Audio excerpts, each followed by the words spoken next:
invite Dr. Adel Fakhry, who will speak about Christianity in Assiut in modernism.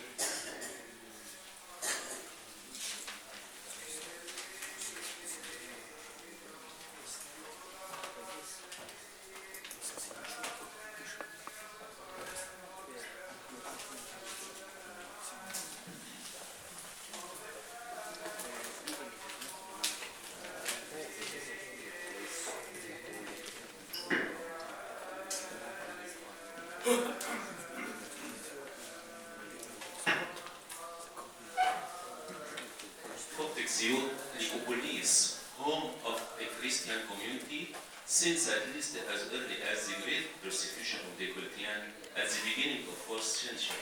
It became one of the most important centers of Christianity in Egypt during the Roman and the Byzantine periods. The Synaxarion of the first of Amshir relates that Bishop Abadion from Antinopolis found a group of Christian Nicopolis when he visited the city at the beginning of the 4th century. In modern time, Assiut replaced Gergah as the capital of Upper Egypt by the latter half of the 15th century. Muhammad Ali, founder of modern Egypt, simply recognized this fact. And during his son Ibrahim Pasha's reign of Upper Egypt, beginning in 1811, construction began on the building of government house in Assiut. Assiut was divided into 4 administrative units, each presided over by an Umda or Sheikh al-Balad, a mayor. They were supposed to be in charge of allocating tax assessments in the city and of its professional guilds. And they had authority over the selection of labor to work on projects requiring Kurfi labor, and also for military quotas. Towards the end of the century, 19th century, a special Umdashib or a mayor was created for the Coptic community. The scene of Nile in Assiut was inspiring for artists and painters. The economy of Assiut region rested on a solid foundation of agriculture, industry, regional and foreign trade. Additional local income derived from the position of Assiut city as administrative capital of Upper Egypt. The plain surrounding Assiut was planted with a variety of crops, according to figures collected by the British Council. In 1944, Assiut ranked as the most extensively cultivated province in whole of Egypt, furnishing the highest revenues to the government and supporting the largest rural population in the country. The primary local industry were textile manufacture, potters, wares. Assiut woolen has been prized in medieval times, being described as soft as silk. The dyeing industry was dominated by Copts. In the 18th century, Assiut was the sixth largest city in Egypt after Cairo. The vast majority of the population was apparently Muslims. Traveler Wilkinson believed the Coptic community numbered more than 1,000 in 1843. 5 years later, the Coptic Bishop of Assiut put forward a claim of 6,000 Copts. Whatever the actual figure, Copts were a distinct minority. 30 years later, however, it was possible to describe Assiut as its common name, as the Coptic capital of Egypt, both in terms of the size of the Christian population and the influence and wealth of its members. Today, almost 50% is believed to be Christians. The largest commercial movement in the mid-19th century distributed the great families of Assiut. About 32 families, which 19 are Muslims, 13 are Copts. As for Copts, the most known are the Fakhry, Shenouda, Awisa, Khayyaf, Makkar, Hanna, Dagish, Al-Muqaddis, Girgis, and the others. Some of those families endowed churches or restored them. There were other important houses in Assiut during the mid of 19th century. The Beit or family of Salim and the Beit Shenouda, who according to family fable paid 25,000 piastres as jizya or tax levied on the Assiut Coptic community. Muhammad Ali Pasha was supposedly astonished that any Copt could be so rich. The private account books of some families shows that they were dealing in all caravan commodities. Also, they were brokers between foreign export-import houses in Cairo and Sudan, especially Darfur. About half the prominent families of Assiut involved in caravan trade in pre-Nasser revolutions period. Some figures of those families act as a consular agent for many countries. Kherdous El-Gohari, in 1853, as a French consulate, was Gergis Khayat, founder of Khayat family, was appointed American consular agent. Makar Demian was installed as French agent. Wissa Boktor, founder of Wissa family, was a Spanish consular agent. As one of historians mentions that the wealthy family of Copts have built themselves palace and made gardens by the river's side. Churches and monasteries, as one would expect in a place with a long and rich tradition of Christianity. There are a number of churches and monasteries in and around Assiut. The Coptic Encyclopedia referred to about 17 monasteries and a church. A recent Arabic study censored about 68 sites. 9 in Qusayya, 7 in Manfarut, 9 in Atlub and Al-Fath, 23 in Assiut, 5 in Dairut, 4 in Sanabo, 7 in Abu Tib. Assiut also has the most famous pilgrimage places like the Virgin of Doronka and El Muharrak Monastery. For Catholic Church, about 39 churches. Because Assiut was a part of the BC founded in 1998, it became the see of Licopolis 50 years later on 1947 for Catholic Church. Evangelical churches, about 37. Assiut was the target of mission more than any other Arab religion.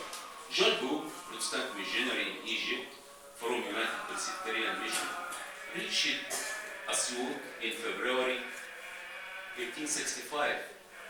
The Assiut Training College is the outgrowth of a school opened by Mr. John Hook in the same year with 6 boys and 2 girls. On February 1875, it became the Assiut Training College, the principal school for the training of young men who are to become teachers and preachers. Few years later, 70 priests were graduated. He gets permission for building the first evangelical church in Assiut and built it on land owned by Hanna Boktor Wissa and his brother in 1990. As for girls' school called Priestley Memorial Institute, there were 55 students in 1879. They became about 200 girls by the end of 19th century. Lillian Thrasher reached Assiut on October 1910, opened her shelter a year later. At the beginning of her service, she was wandering a lot of village using animals, as they were the mean of transport prevailing in those days, and sailboat during the flood. Now her establishment became home to about 65 children and widows. The 11-acre campus has 13 major buildings. She served in her life more than 10,000 orphans and widows. Political activities in Assiut. Coptic Congress of Assiut in 1911. Muslim-Christian tension in Egypt exacerbated by the assassination of Coptic Prime Minister Boutros Ghali in 1910, along with the lack of unity with the Egyptian community, were the catalyst for the Coptic Congress of Assiut. Convent on 6 to 8 March 1911, with reluctant permission or hesitant permission from the Coptic Patriarch Kirill V and the Egyptian government. Issues raised in this conference included a call for an end to religious discrimination in state employment, education, and the proportionate representation of Copts in Parliament. Ahmed Fanous was a prominent Coptic political figure from Assiut of the early 20th century. Fanous is best known for founding the Egyptian party, which consists mainly of wealthy Copts. He also founded and organized the Coptic Conference in Assiut, which advocated Coptic rights. Akhnouf Fanous received an honorary PhD in law from American University of Beirut. He was also one of the founder of Egyptian University. Akhnouf Fanous is the father of the famous political activist Esther Fanous. Esther Fanous, or Esther Wissa, Egyptian Christian feminist, the national and religious atmosphere dominating her parents' house, like many families in Assiut, had a great influence on her personality. Feeling drive for shooting of the demonstrators against British occupation, Esther wrote to President Wilson of the United States about Egypt crisis, and 100 women were gathered to sign this message. She had persistent correspondence with Lord Adel, the then High Commissioner of Egypt, about the same subject. In March 1923, Esther Fanous, together with her aunt Regina Khayyat, established with other women the Egyptian Feminist Union to improve women's living. She was involved in other associations such as the Young Women's Christian Association and the Labor Association of Egypt, as well as other charitable associations. The rich Coptic ladies of Assiut have entirely discarded the veil and they move about as freely as if they were in England, except for some necessary compromises. Another figure is Simon Hanna, born in Assiut, Province, 1874, chosen as president and treasurer of the Coptic Conference.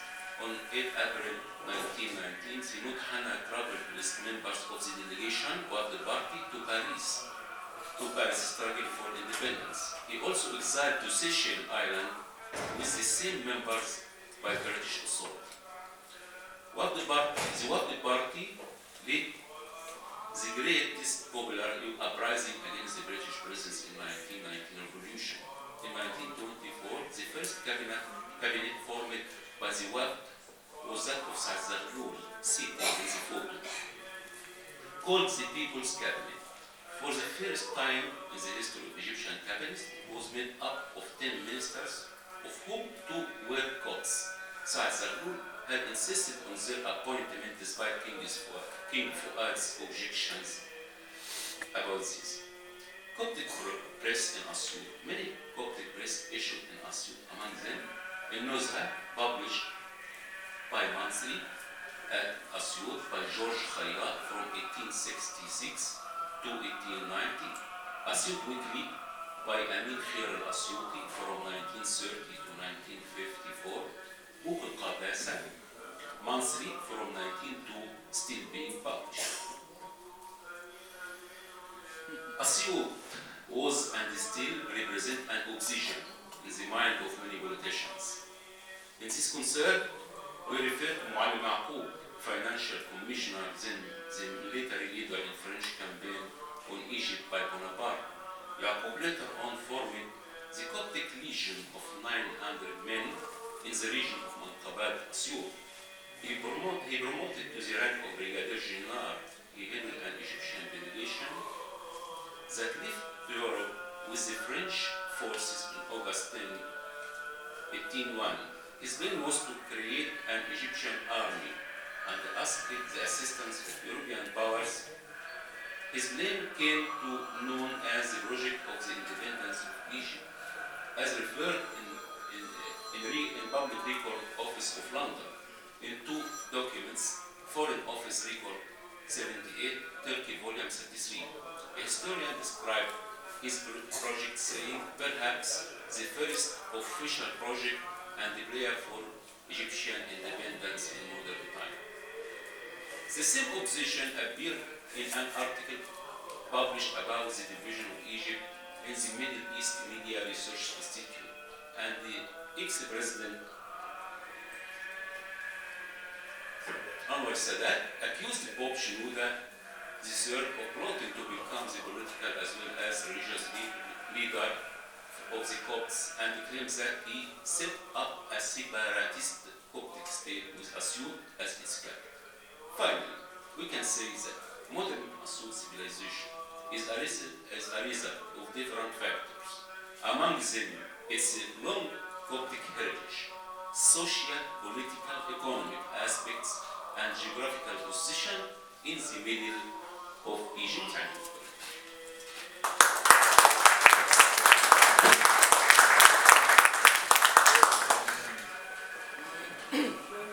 Thank you very much, and I believe that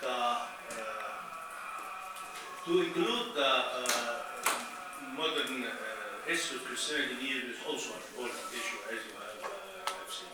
And we hope that will be more seen in the Coptic Encyclopedia future and in our symposium. We have 10 minutes for discussion, not only at first of Dr. Adel, and if in 5 minutes we have other questions of the other contributions, we can also discuss this. So any question to Dr. Adel? Yes, please. Are these pictures posted online somewhere? Some of them from online, some from a book published by a member from, I think, Wisa family. Can we get the address? You can take them, Website of course. We have a member of the Assiut family foundation here. I don't know, he's not here now. Here, it's here. this one is Can you tell us about what's Oh. going on? Aye. We still exist. Yes. Yes. Where are you hiding? For 2 centuries. Yeah. Any more questions, Dr. Adel? So thank you very much. So we will have a break till 11:30, but before that, please know that we have change of the program because some of the participants apologize to come. And I have also a contribution in Arabic from Bishop Makarios of the monastery of Apa or at Sawada. So in fact, this is one of the little known monasteries in Egypt.